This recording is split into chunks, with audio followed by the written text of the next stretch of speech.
Your best friend doesn't know you exist, and you are fine with that. They're not your neighbor.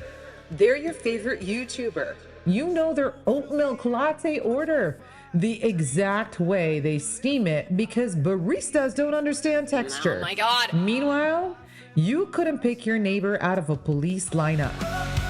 What the hell are you talking about? For all you know, he's running a meth lab or rescuing puppies in his garage. Equal odds, either way. This isn't a confession, it's a cultural glitch.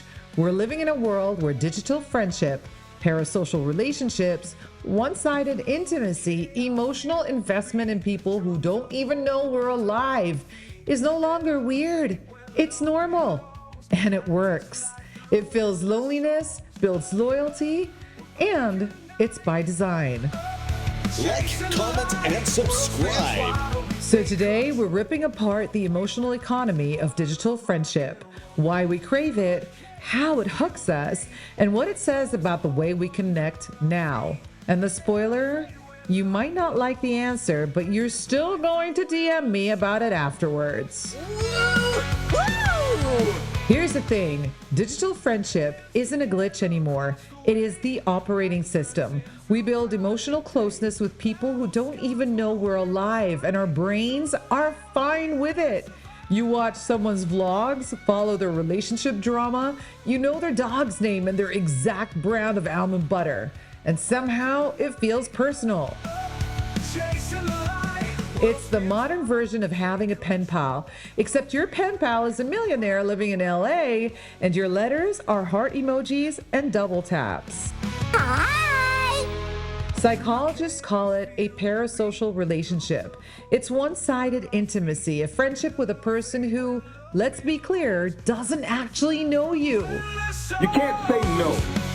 And yet it triggers the same warm little brain chemicals as real life friendship, which is great until you realize how much of this is engineered. Algorithms feed you people who feel safe, comforting, maybe aspirational, and before you know it, you're emotionally invested in someone else's morning routine like it's a shared experience. It's not. You're just the silent partner in their brand strategy. That's the best idea I have heard all day. It is not an accident. It's design.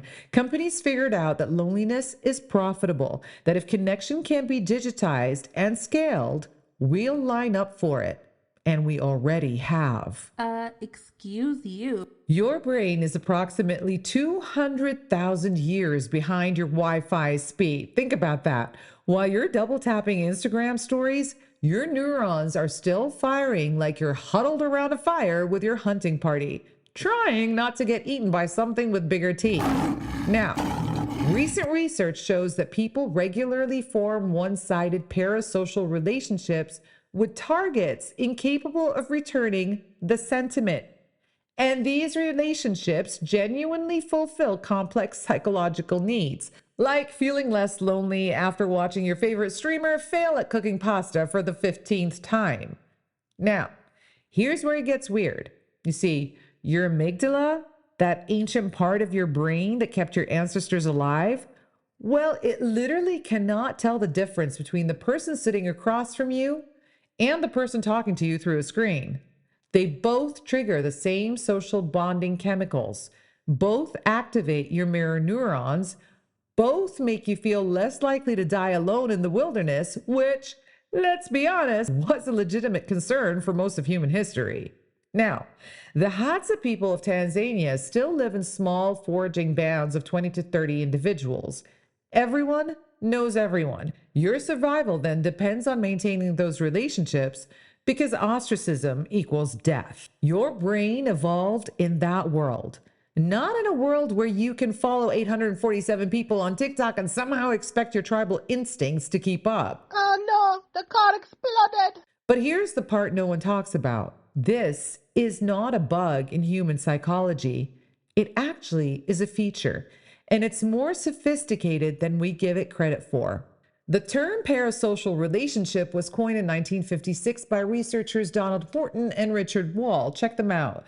who are studying how audiences formed attachments to television talk show hosts. They focused on the psychological attachment that was formed from viewing television personalities, describing it as one-sided, non-dialectical, controlled by the performer, and not susceptible of mutual development.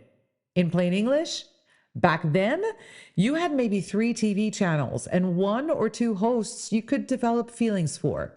Simple times, but quaint, really.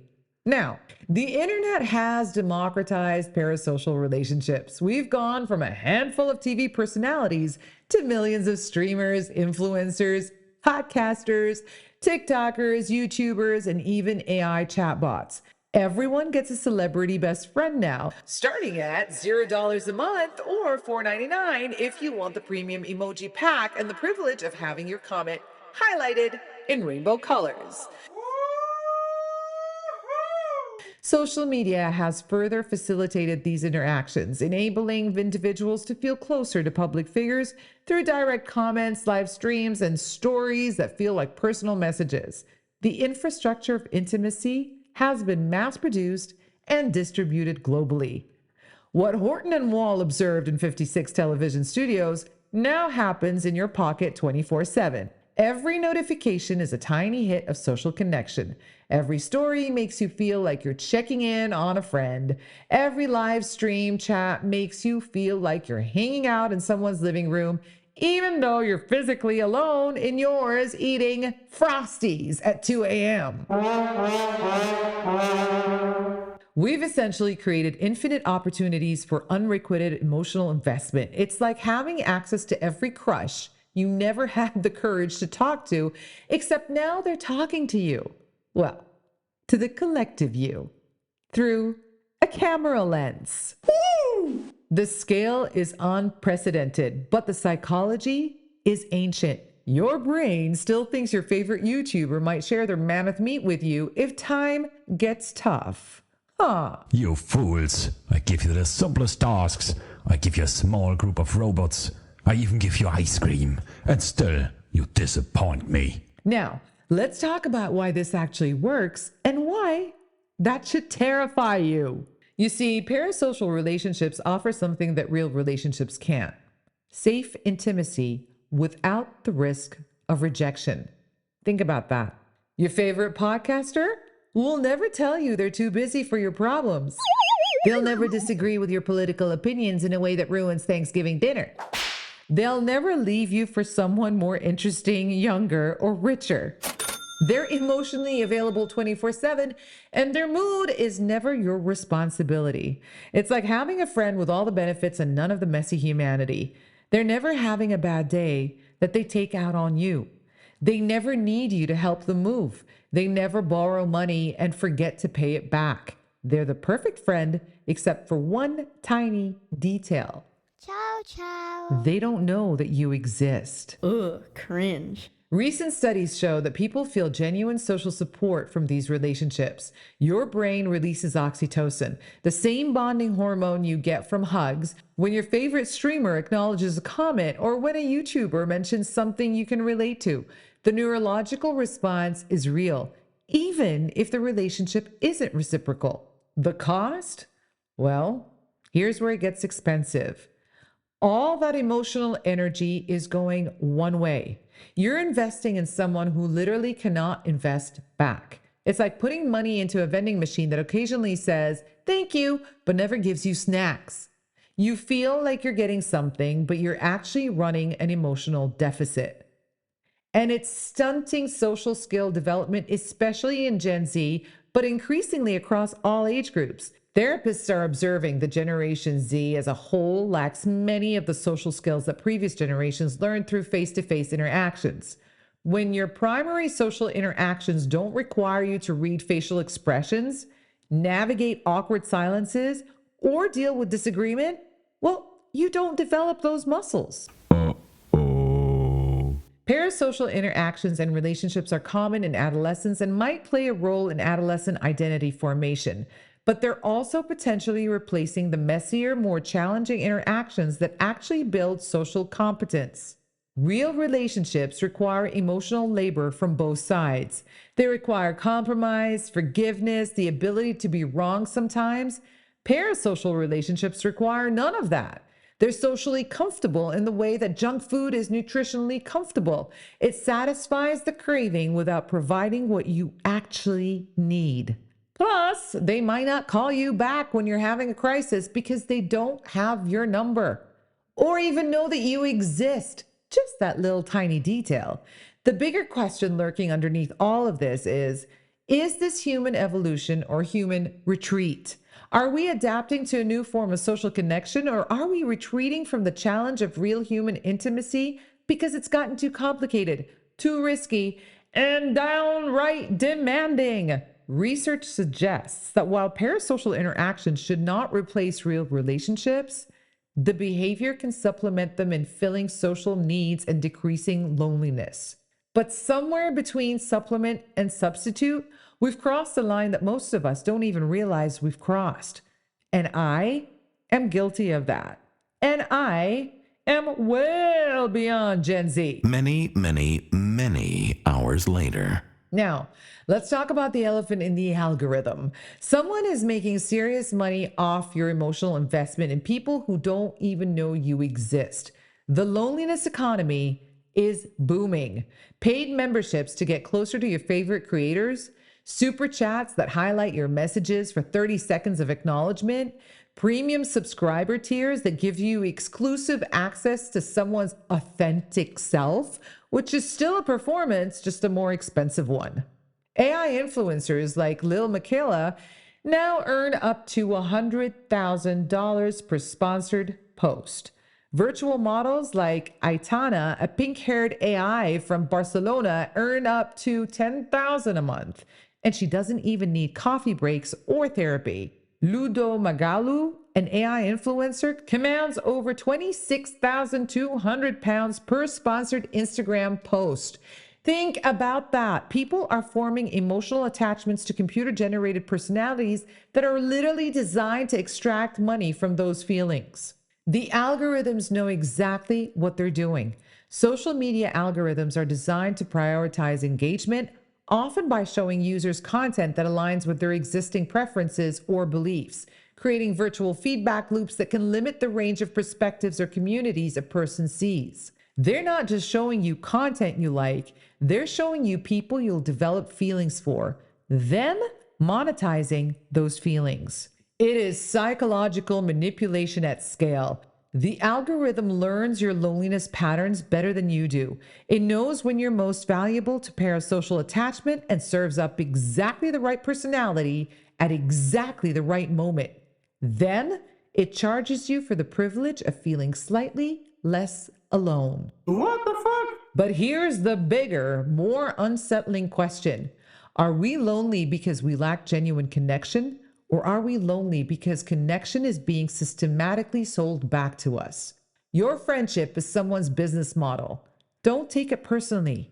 It's just capitalistic love. The same emotional needs that kept your ancestors alive in small tribes are now being harvested by companies to sell you proximity to people who will never invite you to their actual birthday party. And the most twisted part?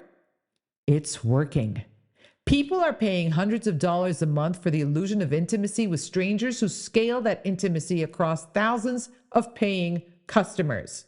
We've industrialized friendship and somehow convinced ourselves we're getting the real thing. Here's where I'm going to suggest something that might sound crazy. Duh, me? Who? What? Maybe we should stop shaming parasocial relationships and start examining why they're filling real voids in our lives. Instead of pretending these connections don't matter, what if we acknowledge that they're symptomatic of something larger? Modern life has systematically destroyed most of the structures that used to provide community connection. We don't know our neighbors. We don't have village squares. We don't have regular communal rituals that aren't centered around consumption. Maybe the unusual practice isn't forming those relationships. Maybe it's pretending they're not real to you when they clearly are. Becomes the wisdom you need. So, if you've laughed, cried, and stayed up till 3 a.m. with someone's live stream, congratulations. You're basically in a one-sided marriage. Your emotional investment is real. Your care is genuine. The fact that it's not reciprocal doesn't make your feelings invalid. It makes them misdirected. The problem isn't that you're capable of caring about people through screens. The problem is that you're not directing that same quality of attention toward people who can actually care back. So what if parasocial relationships are just showing us what we're capable of when we actually pay attention to someone consistently? Unusual practice, breaking the mold, lighting up pathways, both new and old. What if they're accidentally teaching us how to be better as humans? This is the journey, the story retold. Truth 1. Digital relationships are shallow, performative theater. You're watching someone's highlight reel while they're monetizing your loneliness. You think you know them, but you know their brand. You're not building connection, you're consuming content. Truth 2. Digital relationships can be profoundly meaningful, sometimes more authentic than face-to-face interactions. Free from the pressure of physical presence, people reveal parts of themselves they'd never share with their neighbor, and the connection is real even if the proximity isn't. See, the thing is, I can tell you firsthand, both are true. And that's what makes it so fascinating. Smash the like button. I want you to consider the Maasai concept of Ankishan, the idea that you can know someone's soul through their cattle, their rituals, their relationship with the land without needing constant physical presence. Connection isn't always about proximity. Sometimes it can be about attention. Or let's take Japan's Hane and Tatemae distinction, your true feelings versus your public facade. In digital spaces, some people find it easier to express Hane with strangers than Tatemae with friends. The screen becomes a permission structure for authenticity. The psychologist Sherry Turkle, who spent decades warning about digital isolation, eventually admitted something surprising. People say the curation of the self online allows them to express aspects of themselves they wouldn't otherwise be able to express. Sometimes the mask reveals more than the face. Hi, Bushido desu. Now here's where it gets genuinely strange. We're developing intimate relationships with people who have no idea we exist, and somehow it's not entirely one-sided. Research on live streaming reveals what scholars call 1.5-sided parasocial relationships. This is where the content creator responds to chat messages or comments, creating a feedback loop that feels almost reciprocal. You're not talking to them, but they're talking to the collective you. It's like being in love with someone who's in love with the concept of you. In medieval times, courtly love operated on a similar principle. Knights would dedicate their lives to women they barely knew, women who might acknowledge their existence once at a feast. The relationship was real to the knight, even if the lady saw him as interchangeable with dozens of other admirers. The emotional investment was genuine, even if the connection was asymmetrical. But here's a twist modern researchers are discovering. Studies from the Philippines suggest that parasocial relationships work best when balanced with in-person interactions. They're not a replacement for human connection. They're a supplement, like emotional vitamins. The problem isn't that we form these relationships. The problem is when they become the only relationships we maintain. We've accidentally created the most efficient loneliness distribution system in human history, and then built an entire economy around solving the problem we created. India has 462 million social media users as of 2024, and yet the country is experiencing an epidemic of social isolation among young people. They're more connected than ever and lonelier than ever simultaneously. It's like being thirsty while drowning. In South Korea, they have a word, hikikomori, borrowed from Japan, describing people who withdraw from social life and live in extreme isolation. But Korean hikikomori often maintain elaborate online social lives. They've replaced physical community with digital community, and they're discovering it's like replacing food with pictures of food. You can survive, you just won't thrive. Meanwhile, the loneliness economy is still booming. Apps that simulate relationships, AI companions that never disagree with you, parasocial relationships packaged and sold as products. We're paying for emotional labor that our great-grandparents got for free from their neighbors. But here's what's fascinating. Some cultures are adapting better than others. Finland consistently ranks as one of the happiest countries in the world despite having some of the highest rates of digital media consumption. How? Well, they have a concept called sisu, a form of stoic determination, but they've applied it to social connection. Finnish people are famously comfortable with silence, which translates to being comfortable with asynchronous digital relationships. They don't need constant validation from their parasocial relationships because they don't need constant validation, period. More importantly, they've maintained what socialists call weak ties, casual but consistent social connections with people in their physical environment. The barista who remembers your order, the bus driver who nods hello. These micro interactions provide social grounding that makes parasocial relationships feel like bonus content rather than primary sustenance. It's like the difference between snacking and binge eating. Same food, different relationship to it.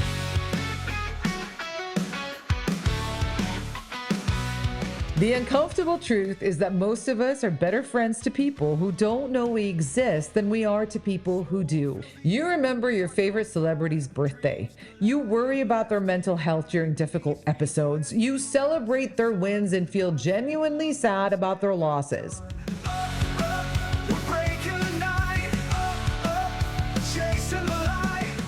When was the last time you showed that level of consistent attention to someone in your physical life?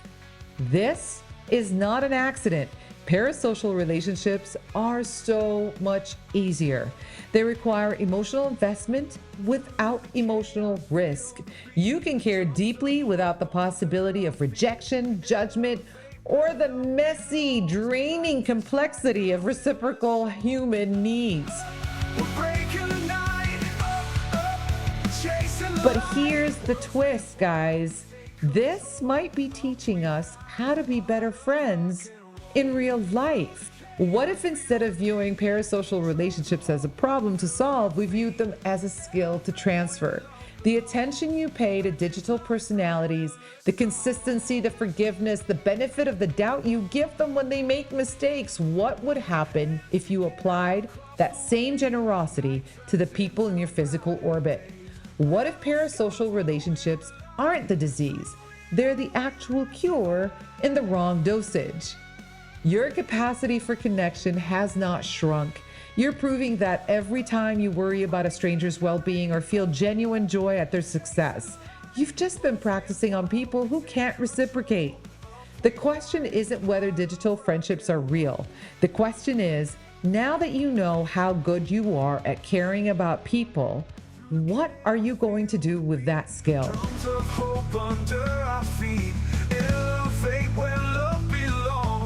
If the people we'll never meet feel more present than the people who live 10 feet away, maybe the problem isn't fake friendship, it's the way we've built community in 2025.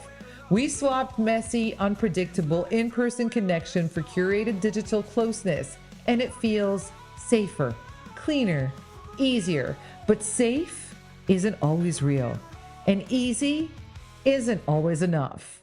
So here's the question worth carrying with you. Who's your closest friend you've never met?